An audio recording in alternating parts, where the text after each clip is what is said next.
हज़रत मौलाना मुफ्ती इस्माइल कासमी साहब के इलेक्शन और इलेक्शन के जीत के आने के बाद क्या कुछ हुआ, पूरी अपडेट रफ़ीक खान मुर्गे वाले ने बहुत तफसील से रखा है। आइए जानते हैं और देखते हैं इस वीडियो को पूरी तफसील से अंत तक देखें और जाने क्या कुछ कहा रफ़ीक खान। मुत्तकी, परहेज़गार, तकवा जिसको भूला जाता वो आज इनमें दिखता उठता नहीं, इसलिए हमारे को गुस्सा है। मेरा गुस्सा है, बता देता आज मैं जो खून की वो मेरा कुछ नहीं किए, बिगाड़े नहीं है, मगर मेरा मेन गुस्सा जो है आज तक उन्होंने निहाल अहमद साहब को।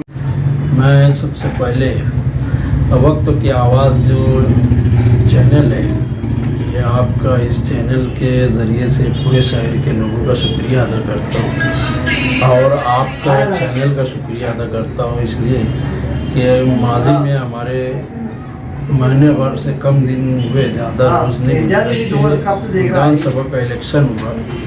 इस इलेक्शन के ताल्लुक से लोगों की भावना कुछ भी हो, मगर जो इलेक्शन में 1984 से आज तक के देखा, इस तरह का इलेक्शन नहीं था जो हुआ। अब आसिफ शेख रशीद साहब का जो लड़ने का तरीका था इलेक्शन का, वो काबिल तारीफ था। उनके जो लोग थे, उनके भाई भतीजे या और जो वर्कर्स थे, वो शुक्रिया के लायक है, इसलिए कि इतने बड़े पैमाने पर उन्होंने इलेक्शन लड़ा और किसी तरह का कोई लीडर उनके साथ में नहीं, खुद लीडर की हैसियत से आसिफ शेख रशीद रहे और उनके वर्कर रहे। ये मुबारकबाद के लायक है। इन्होंने शहर को अमन और शांति के साथ गुजारा और इलेक्शन में उस हद तक के गए जहां कभी सोचा भी नहीं जा सकता कि एक आज़ाद उम्मीदवार 1,09,000 से ज़्यादा वोट ले ले। ऐसा वक्त तो आएगा और इस शहर के लोग इतना साथ देंगे ऐसा लगता नहीं था, इसलिए कि सामने जो लोग हैं तो वो हैदराबादी लीडर जो आते बार बार मालेगांव शहर में और बोला करते हैं कि पीछे इलेक्शन में उन्होंने बोला कि भाई हम मालेगांव के लोगों के लिए हर 2 महीने पे एक बार आएंगे और हिसाब किताब लेंगे। ये कभी तो आए नहीं, दूसरे इलेक्शन पे आए, मगर इस इलेक्शन में आने के बाद उन्होंने मौलाना सज्जाद नोमानी जो बुज़ुर्ग आलिम दीन है, इनके ताल्लुक़ से जो बोला वो नहायत ही मजम्मत करने वाली बात बोला। उन्होंने लिफाफे में ज़िंदगी काटने वाले बोल के चले गए। इन्होंने माफ़ी मांगना चाहिए। आसिफ शेख रशीद के ताल्लुक़ से इन्होंने बोला कि भाई मालेगांव शहर का जो रिक्शा निशान का उम्मीदवार है, अगर इनको वोट दिए तो ये सीधे अजीत दादा के साथ चले जाएंगे और अजीत दादा भाजपा के साथ, ऐसा इन्होंने तस्वूर किया, ऐसा लोगों की भावना बनाए। आज इनका जो उम्मीदवार आज चुन के गया है, जो इनकी पार्टी का, वो आदमी इनडायरेक्टली भाजपा के लोगों के साथ चलेगा। मैंने एक वीडियो दिखा और दिखाया इन लोगों को बहुत सारे, और आपको भी दिखाया कि जिसमें भगवा कपड़ा ओढ़े। मैं दादा भूसे को मुबारकबाद देता हूँ चुन के आने के बाद, इसलिए उनको मुबारकबाद देता हूँ। पालक मंत्री कल भी थे, उम्मीद है आज भी रहेंगे, इसलिए मुबारकबाद देता हूँ और उनका शुक्रिया अदा करता हूँ, इसलिए कि उन्होंने मालेगांव शहर की कुछ हिस्से में काम की ज़रूरत को महसूस किया कि यहाँ काम करना चाहिए, लोगों को तकलीफ। मगर ये जो एमएलए हमारे मालेगांव से चुन के जाते हैं, ना तो इनको काम समझता ना आवाम समझती, इसलिए और जो भगवा कपड़ा इन्होंने ओढ़ के लोगों को धोखा देने का काम किया, इसकी मजम्मत करता हूँ और गुजारिश करता हूँ, अगर वाकई में एक खासदार लोगों के साथ में अगर हमदर्दी रखता होगा तो मालेगांव के लोगों से वो माफ़ी मांगे, इसलिए कि शेख आसिफ पर इल्ज़ाम डालते थे कि ये भाजपा के साथ जाएंगे और ये इनके जो आज के चुन के आए हैं आमदार, ये इनडायरेक्टली भगवा कपड़ा ओढ़ना और ओढ़ कर सीधे वो शिवसेना के पालक मंत्री दादा भूसे जी है, उनके साथ चले गए और दिखाया इन्होंने कि हम चुन के आने तक के मुसलमानों की हमदर्दी थी, वहाँ से मुसलमान की हमदर्दी ख़त्म दिखती इनके नज़रियात से। मैं गुजारिश करता हूँ, अगर इन्होंने दादा भूसे के साथ में जाने को अहमियत दिया तो दादा भूसे ने जिस तरह से मालेगांव तालुके के अंदर 36 झोपड़पट्टी ऐसी है जिसका रिकॉर्ड है मेरे पास, जिसमें सिर्फ 2 झोपड़पट्टी मालेगांव शहर की है, बाकी टोटल 34 झोपड़पट्टी जो है वो कैंप और वो सब इलाके की है। उसको एक्वायर करके निकालना, उसको सलम और उसको ज़मीन मालक बनाने का काम वो दादा भुस्से जी कर रहे। वो काम मालेगांव के आमदार ने करना। इन्होंने डेपो में एक मीटिंग लिया और वहाँ बोला कि हम 14 झोपड़पट्टी नहीं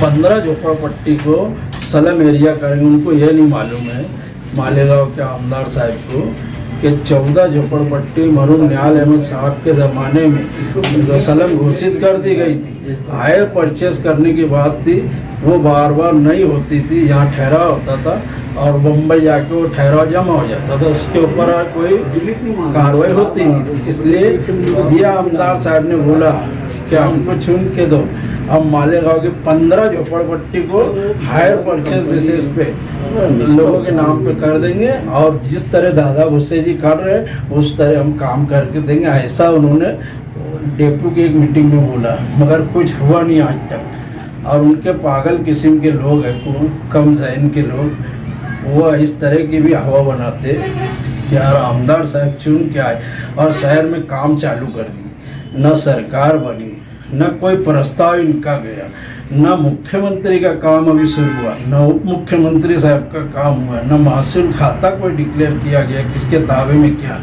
और ये आमदार काम कर रहे, इनके फंड से कर रहे, ऐसा इनके वर्कर बोलना शुरू कर दिए। इसलिए ये झूठ रफीक भाई और बोलने आगे का की, झूठ। मैं आपको डिस्टर्ब कर रहा हूँ, ये बोलने की वजह भी है। नुमानी पुल जो कहा जाता था उसमें महानगर पालिका के आला अफसरान को लेकर के इन्होंने वहाँ नुमानी पुल का गश्त किया और उनको हुक्म दराजी की गई। ये कहाँ तक दुरुस्त है? जितने भी नुमानी पुल के ताल्लुक से बोला गया, एक प्रस्ताव इससे पहले इन्होंने बोला कि 2-2.5 करोड़ रुपया हमने लगाया और नुमानी पुल अब बन जाएगा, मगर वो कुछ बना नहीं। 5 साल गुजर गए। फिर उसके बाद इन्होंने अभी फिर लाया नुमानी पुल हम बना देंगे और बन जाएगा। ये सब झूठी बात है। बनना और नहीं बनने का सवाल नहीं, जो ज़मीन पे काम दिखे वो सच्चा, बाकी बकवास है। इसलिए बकवास है कि इन्होंने ढिंडोरा पीटा। अभी मैं आपके सामने बैठा हूँ, मेरा एंजियोप्लास्टी ऑपरेशन हुआ है, मैं हॉस्पिटल में था तो डॉक्टर प्रशांत पवार नासिक में थे, उनके वहाँ मेरा ऑपरेशन हुआ। मैंने उनसे पूछा भाई मेरी कितनी नस चौकअप, उन्होंने बोला 3 नस चौकअप है, 2 स्प्रिंग डालना ज़रूरी है, तुमको खतरा है, बताया सांस लेने में तकलीफ है। ये मैंने वहाँ ऑपरेशन किया डॉक्टर प्रशांत पवार साहब के। उन्होंने 8 रोज़ तक के किसी भी दर्जे में बाहर जाने नहीं दिए मुझको।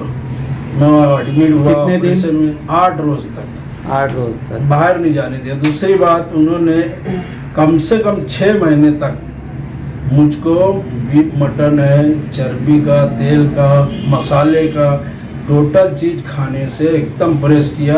गाड़ी नहीं चलाने दिया, बाइक पे नहीं जाने दिया, उन्होंने एकदम सख्ती से मना किया। मगर यह आमदार साहब का रिपोर्ट आता कि इनकी 3 नस चौकअप मालेगांव में, जब बम्बई पहुँचे तो बोले 5 नस चौकअप हो गई और उनका ऑपरेशन हुआ।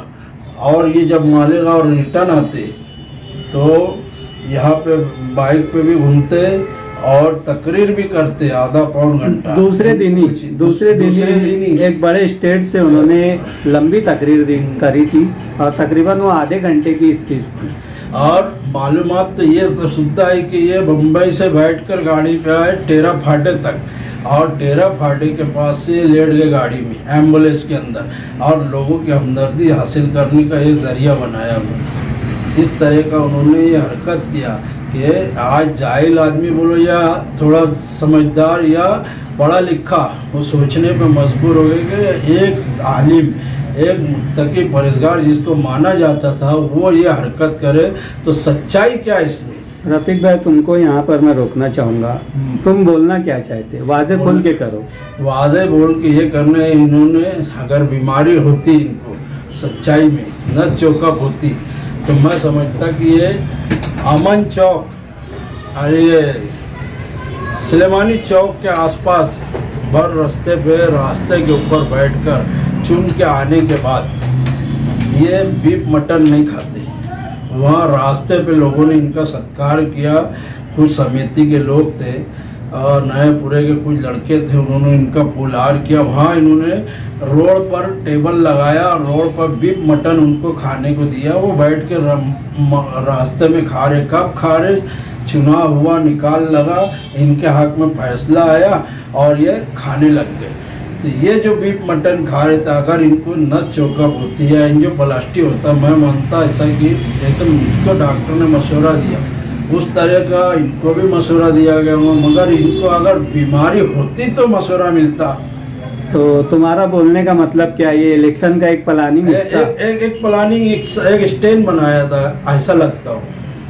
अगर सच्चाई है तो ये ना तो तकरीर करते और ना ही बीफ मटन खाते, और ना उस रोज रात में और दिन में टू व्हीलर पे घूमना, बाइक पे घूमना, ये सब नहीं करता। आदमी अपने आप की जान को बचाता।